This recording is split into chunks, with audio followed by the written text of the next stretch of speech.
As a bit of background, for those of you that don't know me or my business, my name is Barry Cranford. I'm the founder of the LJC and also run RecWorks, which is a tech recruitment company. So at RecWorks, we're all about trying to find ways that recruitment can be a force for good in the tech industry beyond just getting people jobs. So what that means is we're not just about trying to get people their next job, but we want to help people to find a passion for what they do and a career that they can really go all in on. And then help them kind of level up all along the way. So a bit of a taste of what we do. We've got about 15 different tech communities and user groups, as well as the LJC. We've got over 10,000 members split across the various communities, and we've made over 3,000 mentor introductions. It's all done for free, and it's something that we do. Basically, we're paid to build teams for companies and then take a chunk of that revenue into driving these community initiatives. So this has come off the back of a group that we run, which is something we call a ladder group, which is around trying to help people, new speakers, climb the ladder. Although I don't think that everyone is necessarily a new speaker today, but that's where these events have come from. So just an idea of getting some short talks together. So I hope you enjoy it. I think we've got our first speaker is Max. So Max, as and when you're ready, feel free to go ahead and share your screen. Sure, thank you. So you can all see my screen. Perfect. So yeah, I'm Max Kossatz. I started at Red Hat as a junior solutions architect a couple of months ago, and I am looking into cloud native business process automation and specifically biz DevOps.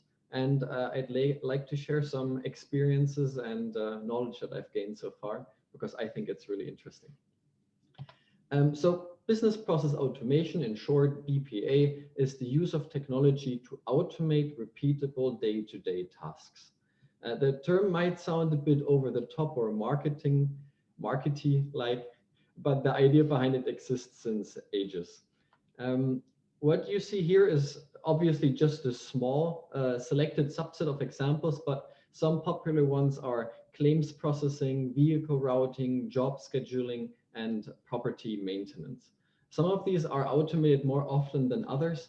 And the thing is that we automate far too little. We love theorizing about AI, but there are so many step-by-step type processes we are involved in every day that could be automated without AI, but we don't realize it or think about it usually. So order management was probably one of the first processes that companies tried to automate, since it's the foundation of any retail business. That's why e-commerce is great for customers, but even better for companies. Programming any business application is business process automation. I think that this may be precisely the problem we sometimes have. We think automation, ergo programming.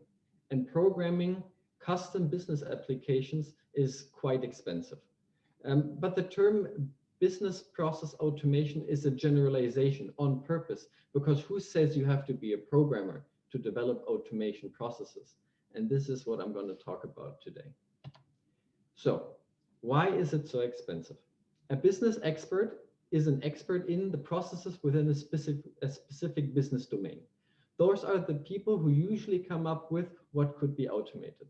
The traditional approach is that they communicate the requirements of a process they want to automate, including all business rules, to the developer.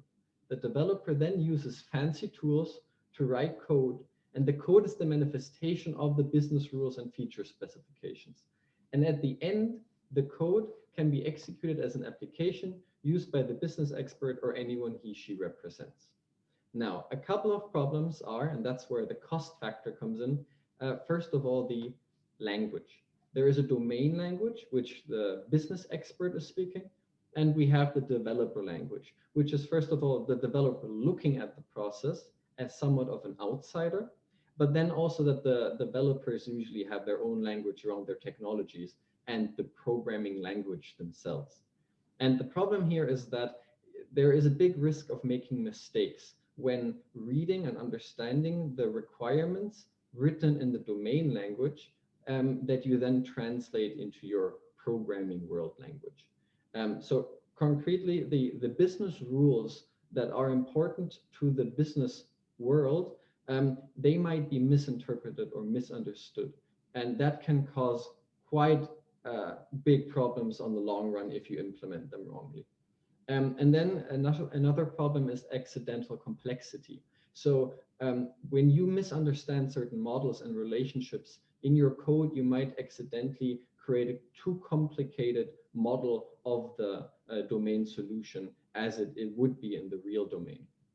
And the larger that grows, the less capable you are of keeping or maintaining your code base, while you still talk with the business world to develop new features, because you will describe your code in language that does not match up with the business world, with the business domain language.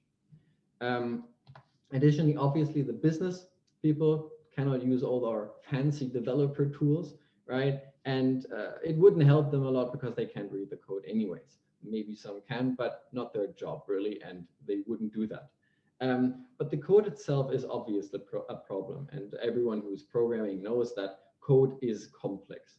Code is quite difficult. It's very specific languages, and I see code as text, as an expression of very detailed logic. At the end, you could say that your code base is a documentation of a domain solution written in pure logic.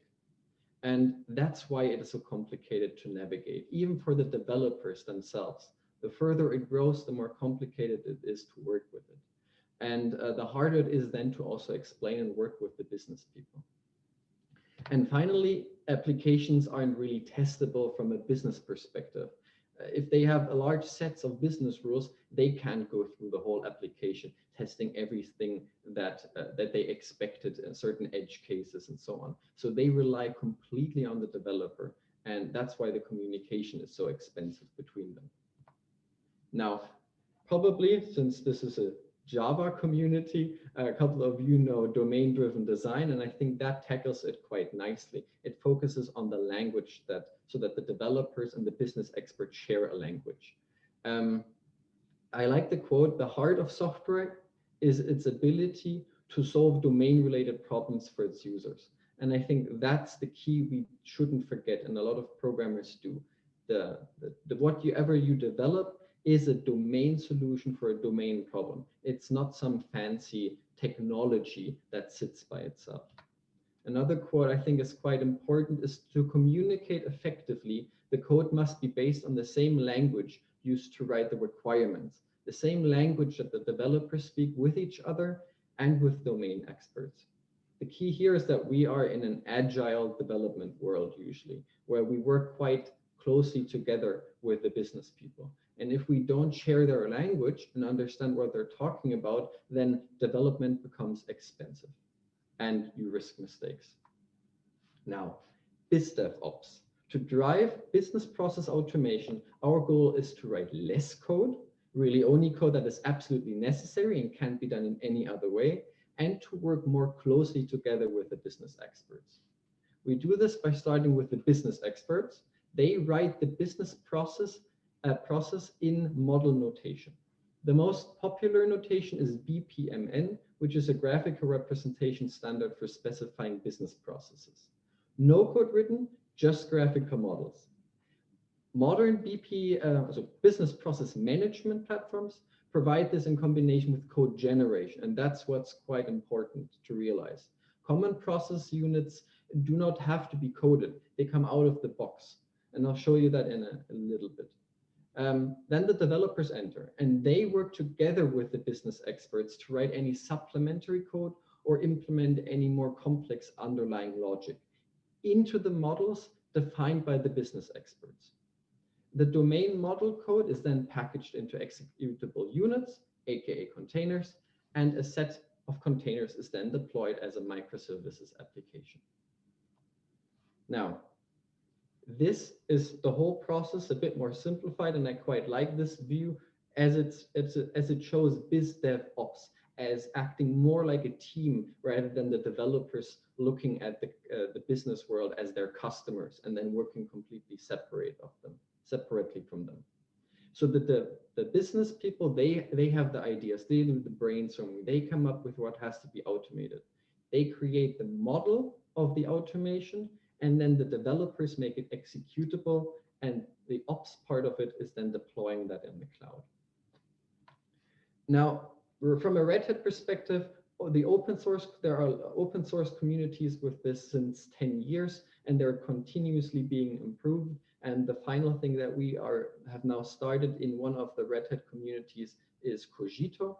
That's a new product. Not a product, it's a project. The products are the red ones. So we have Process Automation Manager, which takes the open source projects and turns them into proper products. And Kagito is quite interesting because it has a rule engine where the rules are the models you define as a business and that are made executable by the developers. And the facts is what you throw at the automatically generated API. And putting the facts to the rules then drives the agenda, which is the step-by-step tasks you want to execute. And you can even implement a lot more complicated problem solutions within that. So for example, optimization problems come with Opta Planner, which is not completely code-free, but it removes as much code as possible by using pre-implemented algorithms and structures. You can also do really fancy things that a lot of people think is quite far away, but you can do it right now, which is proactive decision making. So you can listen to events that can be on Kafka, emails, really anything where anything changes. You can even watch Twitter posts or whatever, and then react to those by triggering a certain process that you model. And this is how the modeling looks like from a business perspective. So you have the different prepared units that you can place and link together to create this business process flow. And you can then integrate it with other existing things like Jira or Gmail or whatever I described earlier, where you want to listen for certain events or use certain content. And finally, you can also watch your processes, what worked, what failed, where do you maybe have to change something, so you can actually see what is going on. And Kagito generates a domain-driven API, both RESTful and GraphQL, which can be used out of the box. And this is how it looks like from a developer's perspective. In Visual Studio Code, there is a plugin where you can see those BPMN models that the business people developed, and you can then make those executable and add code to it where needed, or change certain implementations to make it executable if it doesn't work out of the box. Now, the fancy thing is that Kagito runs on Quarkus, which is Java, just in a way it's compiled Java that runs natively, in the sense of that it makes it like 300 times faster, which means that you can run it serverless, because you can execute the Java within microseconds, which makes it perfect for containerized applications. And you basically have your knowledge, as in the models, executed through code generation and any other code you entered into it, and then the automatically generated domain API. Now, cloud native and business process automation, we want to run it on Kubernetes, of course, right? So for the microservice orchestration. Now, we also still have our image registries that we need, our CI/CD pipelines that work beautifully together with this. So we could do this with OpenShift, which is what Red Hat provides, to just unify all of that. And then to unify the models, the code generation, and the coding of the developers, you can use Kagito directly running on OpenShift to do all of that for you. So thank you for listening. Thank you very much, Max. Barry had to leave, so I'm going to take it from here. That was brilliant. Does anyone has any question? I don't see anything in the chat. So would you like to ask a question to Max? Just a quick one, if that's possible.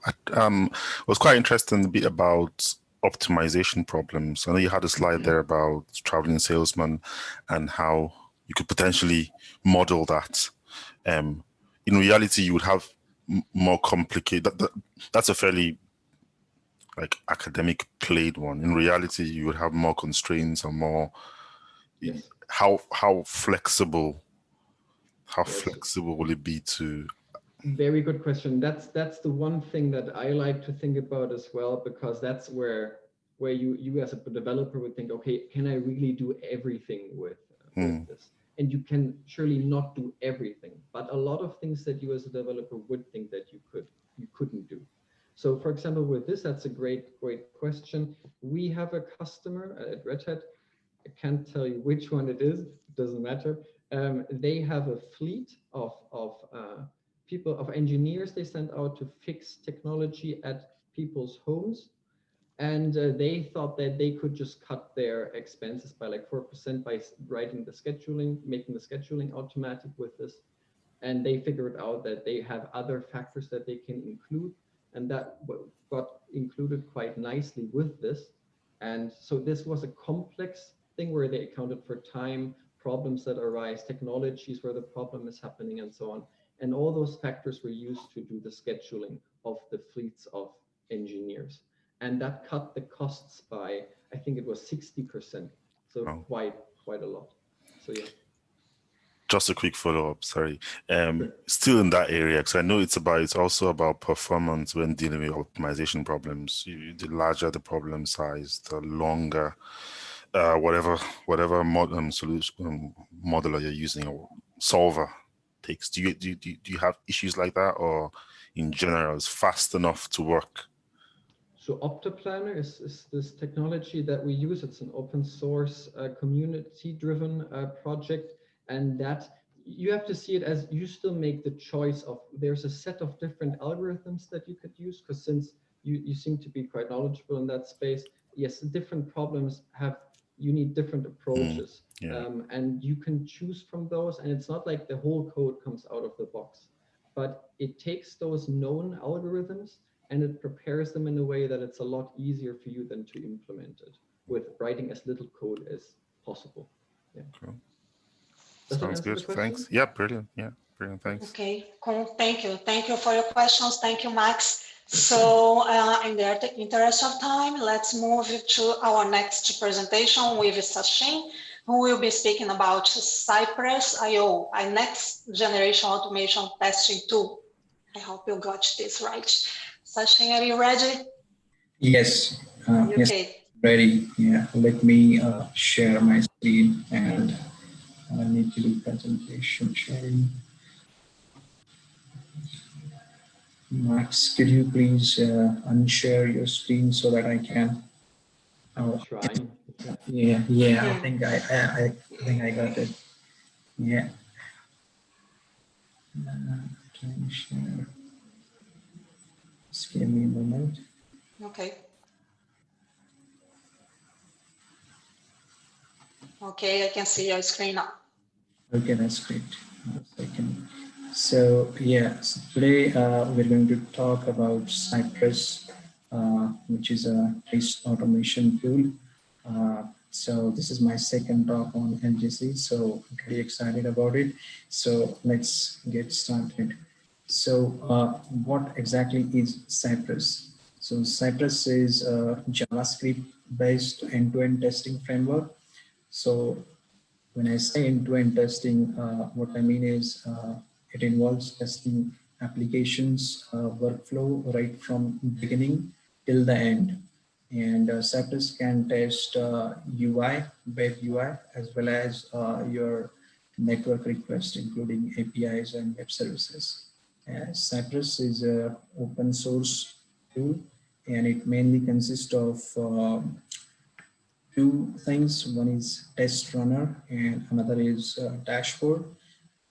Test runner is more like a desktop application which then triggers a customized web browser in which Cypress itself runs, and it's freely available. And the dashboard, it is an optional service. It's It's more like a cloud-based service where you can record your test and then you can play them back later on whenever you need. So why Cypress is different? One of the reasons Cypress is different than other popular automation tools like Selenium is Cypress is a complete framework. When I say complete framework, what I mean is it comes with its own test runner, session libraries, reporters, and so on. So when you install Cypress on your machine, you have pretty much everything that you need to automate your test right away. Yeah, and you don't, if you compare Cypress with Selenium, Selenium is more like a library, and Selenium, you have to choose your programming language, whether you want to use Java or C#, and then you have to select your test automation framework on top of it, like for example, TestNG or JUnit. And the biggest difference between Cypress and any other test automation tool is Cypress doesn't use WebDriver. WebDriver is one that eventually drives your web browser on your machine. So that's one of the reasons why Cypress is so fast. So when you have Cypress, it includes all those things which I just mentioned. So that's why it is a complete framework. The way Cypress works is it is asynchronous. It means it precompiles the script. Cypress commands, they don't do anything at the moment they are executed. Rather, they get queued up and they get executed only when the particular function ends. So function can have multiple lines of code, and the logic to queue them up and execute happens behind the scene. That's one of the reasons why Cypress is really stable. Cypress also has automatic wait for commands and assertions. So Cypress will wait for the elements to be visible or to be enabled. And unlike if you're from a Selenium background and if you have used some explicit wait and implicit wait, with Cypress, you don't need to do any of that. Cypress will take care of syncing your test automation tools speed with your web browser speed. So there are no any sync issues. So let's take a look into what are the advantages of Cypress. Cypress has access to all browser resources. Cypress can take screenshots and it can record your videos. At the same time, it executes your test. And once you have those screenshots, you can always hover over them. And if you are looking at a particular failure, and if you want to rerun and see what exactly went wrong, you can use the screenshots and videos. The next advantage is Cypress is very fast. One of the reasons being it uses JavaScript, and JavaScript is the only native language for modern web browsers. So when you execute Cypress, the test is executed inside of a browser without using WebDriver. So that's another reason why it is so fast. And the execution of Cypress is as fast as the browser can actually render your application or web page. Like as we discussed, Cypress is really stable because Cypress runs in the same run loop as your application, and also Cypress automatically waits for the elements to be visible or they get enabled. And Cypress also has a wonderful feature of retrying to query the document object model, that is DOM structure on your web page. You don't really need to have solid programming skills to use Cypress. All you have to do is Cypress has its own commands and methods. So you just need to know in which particular sequence you need to call them. Unlike in other automation tools like Selenium, where you need to have a good understanding of object-oriented principles, especially if you're using Java or C#. Cypress can test and mock APIs. That's one of the great features of Cypress. Not many other test automation tool has this capability. So you can really configure what API response you are expecting from the backend, and you can simulate some edge case scenarios like some error messages or status codes, and then you can automate them. As you can see, Cypress code is highly readable. You can see there is a describe and it block, which comes from Mocha framework, and Cypress command starts with cy dot.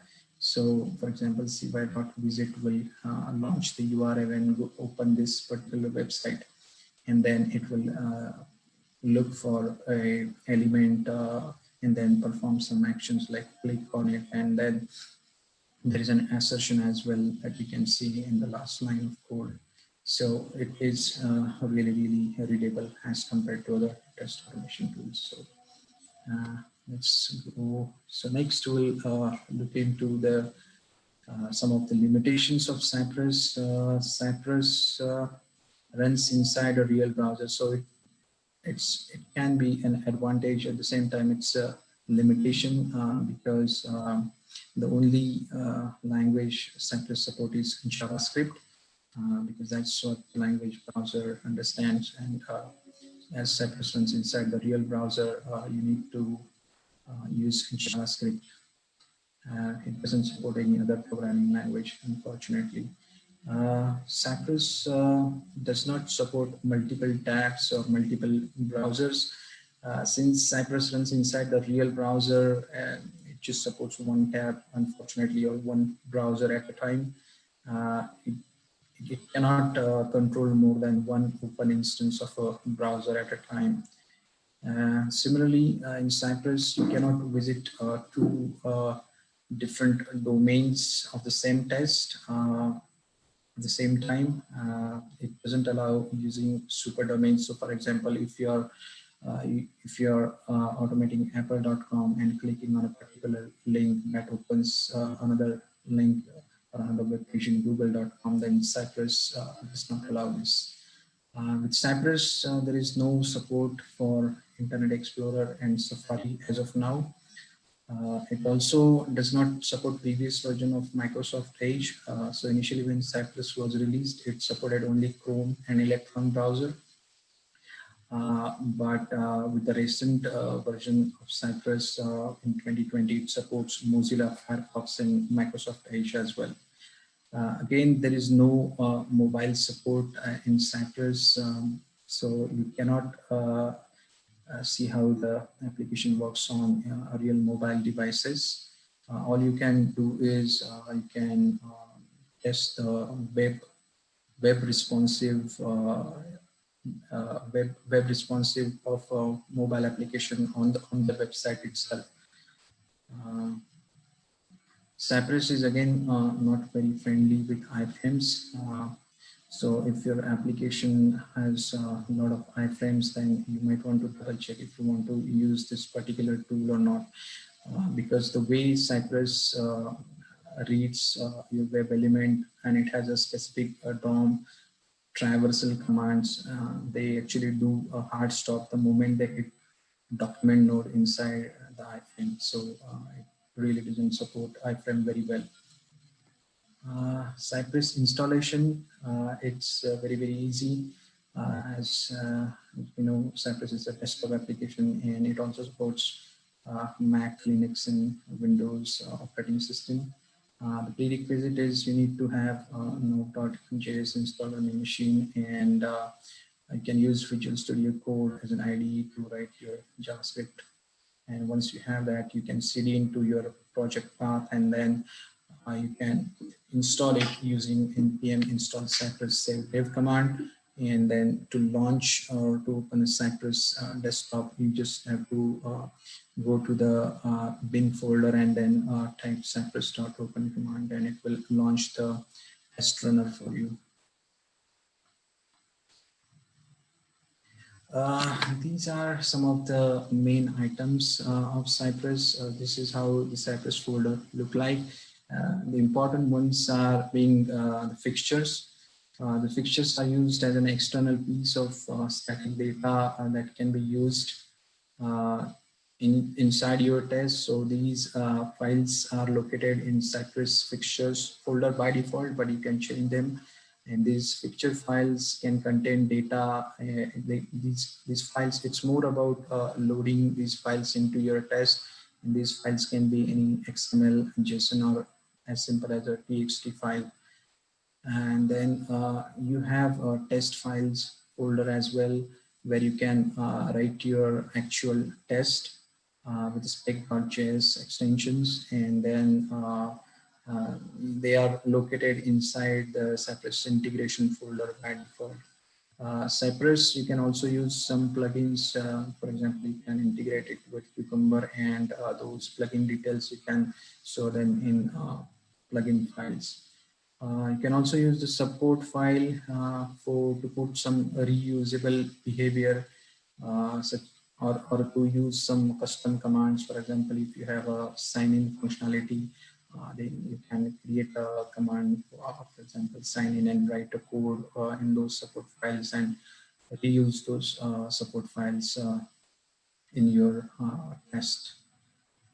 So I'm just going to quickly show you some execution, how Cypress, what exactly it look like, and how it executes the test. Oops, sorry. So right now, this is writing the Cypress test, where it is launching some URL and trying to access some elements, and then it will execute that particular test.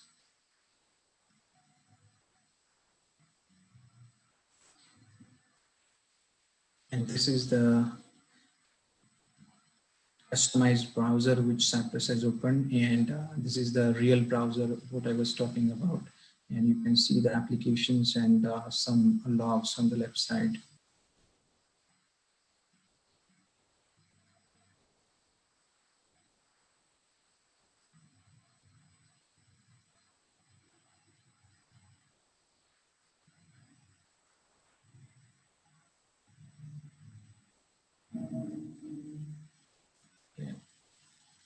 Yes, thank you very much. Thank you, Sachin. Very good presentation, especially with the demo in the end. We have a question here in the chat. I'm going to read it for you. A question from Manjit. In fact, there are two questions, so I'm going to ask this first. Do you know if there is a roadmap of Cypress in terms of mobile testing?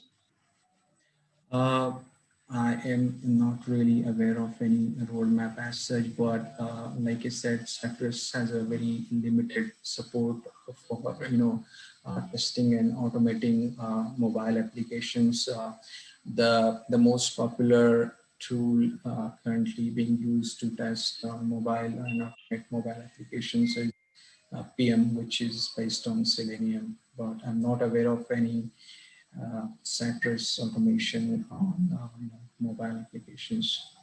Okay, and another question would be, what are the good programming practices for Cypress? For example, it does not encourage to use page object pattern. Yes, I mean, definitely you can use page object model, and these are more and more popular way of writing your test rather than just going for a linear approach. So Cypress has a great integration with tool like Cucumber, and it also uses its own BDD kind of structure using Mocha library.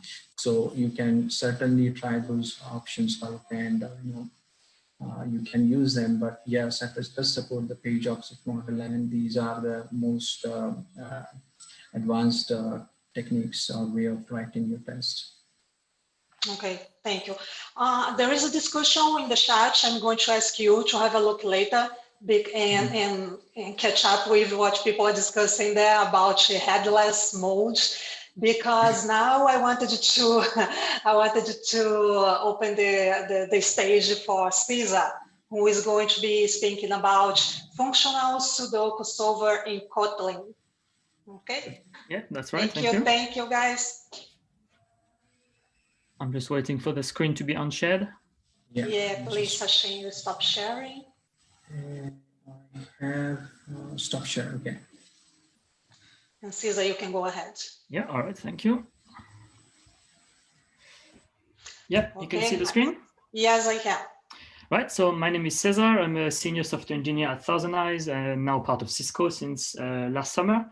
And today I want to do like a live coding session to show you how we can solve Sudoku using functional programming. And this is a bit of a trivial and not necessarily super smart solver, but it's more like to showcase some element of functional programming for those who are starting their journey. So yeah, I don't know if this some people relate to that, but I certainly, it's been my experience with a lot of games. I kind of tend to, as a software engineer, I enjoy more solving them with using tools than actually playing the game themselves. So yeah, so Sudoku, I definitely, maybe I wrote more solvers than I solved grids manually, I don't know. So to make sure that we're on the same page, I just want to give a quick introduction to Sudoku. So Sudoku is like a grid, it's a 9x9. So you have 81 of those cells. Some of them start with numbers, and the goal is to fill the grid completely with numbers using 1 and 9, and there are only 3 rules for that. So the first rule is that there shouldn't be any duplicate in any rows. Then you shouldn't have any duplicates in any columns. And finally, you shouldn't have any duplicates in squares. So for instance, if I take this example, this number 7 here, because there is a 7 here, there cannot be any other 7 in that row. There cannot be any other 7 in that column, and there cannot be any other 7 in that square here. Okay, so now we know the rules. The first important thing is data modeling, and data modeling is always important, but it's even more important in functional programming because we like to kind of create a lot of immutable classes that model and represent how how the world that we're trying to model is. So the first thing that I also like doing in Kotlin is using type aliases. So here I create a type alias called value, and I will use this type to represent the numbers that are inside the cells. So here is just an int. So I just basically, yeah, so that's just an int, but if I wanted to change it later, I could just change that one line and it would change it everywhere. Now, something that is quite common in functional programming is the use of sealed classes or interface to model different possibilities. So here you see that it's a sealed class cell. So this is in Java, it's like an interface. And actually now in Java 15, they've introduced the sealed keyword. So the sealed keyword has been in Scala and Kotlin for a very long time, but it's very important because it tells the compiler that a given interface, all the implementation of that interface are in that file. So the compiler has an exhaustive list. And when you do pattern matching, so you do a switch statement in Java or a when statement in Kotlin, the compiler can tell you, yes, you've got all the cases covered, or no, you need to do more work. So the first possible type of cell, I call it a known cell. So is because we have a number inside. So either it's a number that was given to us from the beginning, or it's a number that we guessed. It basically means in that cell, it's a 7, I know for sure. So it's a data class, it's called known, it has a single field value of type value, and the column here means extend in Kotlin, so it extends cell. The second case, a bit more interesting, is what I say called unknown. Is basically when you have a blank in your Sudoku, you still don't know what is the value, but you can have an idea of what are the possible values. So here, unknown, you have a field called candidates that has a list of values, and these are all the possible numbers that could go into that cell. So when you start the solver, when we have an empty cell, we initialize it from all the numbers from 1 to 9. And as we are using the rules that I talked about, we can make inference and reduce the number of possibilities. So for instance, if I looked at the row rule, well, I can see that there is a 5, a 7, and a 5, 3, and 7. So in my list, I can already remove 3, 5, and 7. If I look at the, if I look at the column rule, again, I can remove 3, 1, 6, 5, and 9. And if I look at the square rule, I can remove the 6. And we can see that some numbers are removed twice. It doesn't matter, once they're removed, they're removed. And in the end, we can see that actually not every number is allowed in this cell, only 2, 4, and 8. And let's say if we continue making, assumptions using the solver, at some point we'll have something like that, hopefully, is that we will have an unknown cell with only one possible value. In that case, we will have to transform that into a known cell. And another aspect that is often the case in functional programming is we like to make things immutable. So everything I'm going to show you today is going to be immutable. So the algorithm is going to go through every single cell, and we're going to reconstruct that grid at every single step. So we're not going to take that list and mutate it and remove the candidates. We'll create a new list of candidates with hopefully less members. Okay, so I think we've got what we need to get started. So so I've already talked about the value, the cell. The thing that I like doing as well is creating a small type class called position that has an X and a Y. So X will be my row number and the Y would be my column number. And this will help me navigate into my grid. Now, how to represent my Sudoku grid? I made the arbitrary decision to represent it as a list of rows. I could have decided to do a list of columns. It's completely my choice, but I decided a list of rows. So I create a type alias row, and I say row is a list of cells. And then I create a data class, Sudoku, and I say it has a rows and it says list of rows. So list of rows is effectively list of cells. But if you see list of cells, you don't know, do you have a list of rows or do you have a list of columns? So I kind of like using type classes to make my code a little bit more expressive. And immediately, yes, okay, rows, list of rows, it's a list of rows. So the first thing that we could implement is an attribute called isFinished, and it will tell me if my grid has been completed. So how do I know if my grid is complete? Well, I need to go through every single cell, and if a cell is of type known, then I know it's finished. So if I want to access every single cell, I can call the flatten method, and you can see that already compared to Java, you don't have to go into streams. You already have on all of the collections API, you already have a lot of powerful methods that you don't need to constantly call streams. I really like that. And there is a method called all. I don't know if you can see here, it's a bit small, but it says return true if all elements match the given predicate. So I'm going to say it is known. And if you're not familiar to Kotlin, this might seem a bit magical. Actually, it is just the default name for a lambda. So I could call that cell, and now maybe it looks a bit more familiar to Java. This is just the name of my lambda. And is the equivalent of instance of in Kotlin. So I'm just saying if it is instance of known, return true. So this will be true if all of the cells are known. And one person could say, this method is actually, so it's a val. So every time you create a Sudoku, it will be calling this code and it will go through every single cell. So maybe you're doing a lot of work for nothing, and that would be true. So what we could do is we could just type by lazy. And what it does is that it will only evaluate this code when I need it, and then it will cache it. And I really like things that in Kotlin that you can do a lot of expressive improvements like that. Yeah, so basically now we have this method that will tell us if this grid is finished or not. Sorry, I think I have a problem. Okay, all good. So I said that there are 3 rules. So I will implement 3 methods for these rules. And the first method that we have is called isValueAllowed in row. So given a position, so I'm considering a particular cell in my Sudoku, I want to answer the question, can I add this value into that cell? And with respect to the row rule. So to do that, it's not difficult at all. All I need to do is I need to look at my rows. I need to find the row that corresponds to that point. So it will just be position X, because X is my row number. And I just need to check if it contains a known of that value. And if it does not contain that, then I know that the value is allowed. This is exactly like you would as a human. You would look at the row, you would say, oh, is there a 7? Yes, there is a 7, means I cannot put a 7 in there, okay? So the next rule is for the columns. So it's very similar to the rows. The only problem is that I already said that I have access to the rows. So I cannot easily get access to my columns because I want to find my point. I want to find the corresponding column, and I want to iterate to the cells. So in mathematics, if you have a matrix, there is actually an operation that allows you to switch from column to rows, and it's called transpose. However, transpose is not part of the Kotlin library. Or is it though? Because if I do rows and I start typing transpose, I see a transpose method here. So this seems quite magical. Where is this coming from? So if I click on it, I actually see that this is something that I wrote. And this is a very powerful feature of Kotlin called extension functions. And what it does is that you can take an existing class and you can add methods into it as if it was written there from the beginning. And what's really powerful as well is that it understands generic very well, because you can only transpose a matrix. So it needs to be at least a list of something. If you have a list of numbers, you know, for instance, if I come back here and I say list of 1, 2, 3, there is no transpose method here because you cannot transpose a list. It doesn't make sense. So this is very powerful. So the code here, it doesn't really matter. It's just something that I found online. If you want, I can maybe show you the test. So I create a matrix with 2 rows, 1, 2, 3, 4, 5, 6. And when I run it, it becomes 1, 2, 3, 4, 5, 6. So it's reversed, it transposed that matrix. So it switches between column and rows. So if I go back to my Sudoku now, if I just do row.transpose, where I can call that columns. So here are my columns. So very similar to before, I can just say return columns at the index position. This time I will be using Y, contains a known value. And I need to check that if it doesn't contain a known value, then it's fine.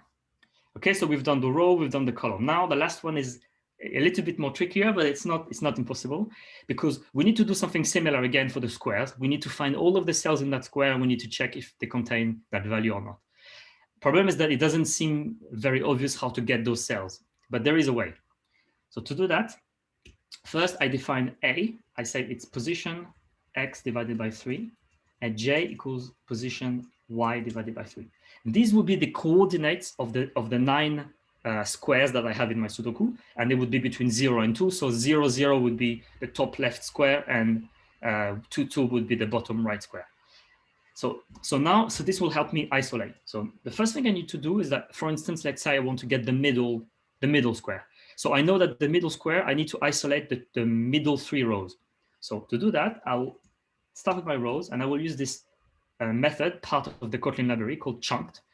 And if I say chunked 3, it's going to take my list of rows and return them into groups of 3. So if I chunk them and I ask for the one at position I, this will give me the middle.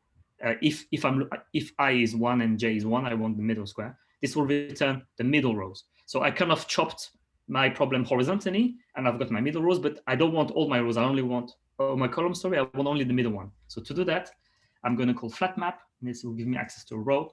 And again, I'm going to chunk my row the other way this time by 3, and I'm going to find J. And that's it. These are my square cells. So maybe it's going a little fast here, but you can look at the code later, or you can talk to me on Slack if you want. But just to prove that I'm not lying, the type for that is a list of cells. So here are my squares, and I just need to say return square cells contain known value, and I need to make sure that it doesn't contain that, and that's it. Okay, and so to put them all together, we have one function here called isValueAllowed that takes a position, a value, and will call the 3 rows that we have that we define. And now we are ready to write the solver. So I already wrote the signature of this function here, and there's maybe a little bit of syntax that I'll explain in order, actually starting from the last. So in Kotlin, we put the return type at the end, and you can see here is a Sudoku question mark. So in Kotlin, by default, type is not nullable. So if you have a method that returns the string, you cannot return null. To allow null, you just add a question mark at the end of the type. So why am I returning potentially a null grid? Well, the solver is not super smart. It doesn't solve everything, or the grid could be corrupted. So if it cannot find a solution, it will return null. Otherwise, it will return a valid Sudoku instance. Then this is something that we've already seen. It's Sudoku.solve. So it's an extension function. Again, I will be adding the solve function into the Sudoku class. So potentially I could have written this into a separate file if I wanted to organize my code a bit better, but it would look as if it was inside the Sudoku class. And the final keyword, which is quite important, is tailrec.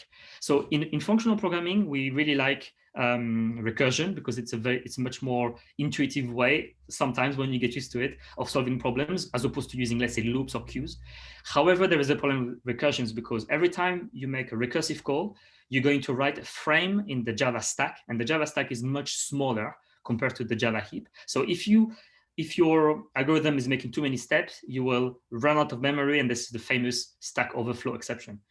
There is a trick, is that certain type of recursive call can be actually optimized by the compiler, and that's if you're doing a recursive call as the very last thing in your function, the compiler can rewrite that behind the scene using loops, and it will not use the stack. And so writing tailrec will enforce that if my function is not tail recursive, so this is how it's called, tail recursive, it will throw an exception. So this is just to help me. Okay, so what's the algorithm going to be? We're going to go through every cell, and we're going to check. If the cell is unknown, I'm going to try to reduce the number of candidates. If the cell is known, there's nothing to do. And this will, and because it's a functional programming and everything's mutable, I will be reconstructing all my cells, and then I will continue until I solve it. So let's start from the beginning. Because all my method here needs a position, I need to know my X and Y. So I will be using something called map indexed, and this will give me an X and a row. Okay, so this, because I need this X, then on my row, I will do a map indexed. This will give me a Y and a cell. And the first thing I can do is create a position equal position X and Y. So now I'm in a good place because I have access to a cell and I have access to my position, which is all I need for my code. And now we're going to use the magic of pattern matching. So I will just do when cell, and this is like a switch case in Java. And because it's a sealed class, the compiler is telling me, well, you need to finish your pattern matching. You can either add an else branch or you can add the remaining branches. I want the remaining branches, please. So if I know that the cell is known, there's nothing I need to do about it. I can just return cell. However, when the cell is unknown, I need to do some work. So actually, I need to return a new unknown cell. And maybe that's, sorry, a little bit confusing at first. In Kotlin, there is no new keyword, but when you write it like this with parentheses, it's equivalent to a new keyword. So if I did that, this would basically do nothing. It would clone my cell. And already we can see something interesting. I don't know if you can see here, it says smart cast, because cell, if I look at the type of cell here, it's a bit small, but it's a cell, it's my interface.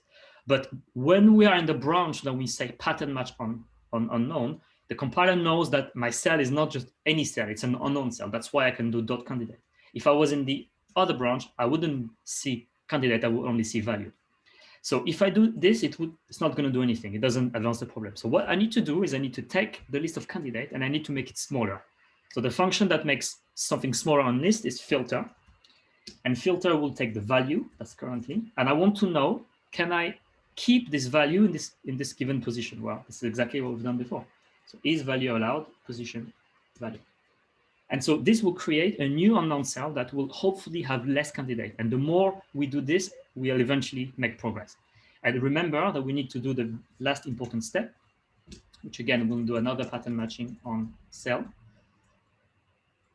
And again, oops, sorry, if cell is known, there's nothing we have to do. But if it's an unknown, we need to check if cell candidate's size equals 1. It means there's nothing else that we can do here. Well, we need to transform that into a known cell. And what value do we use? Well, we use cell candidate first, which is the unique value in that list.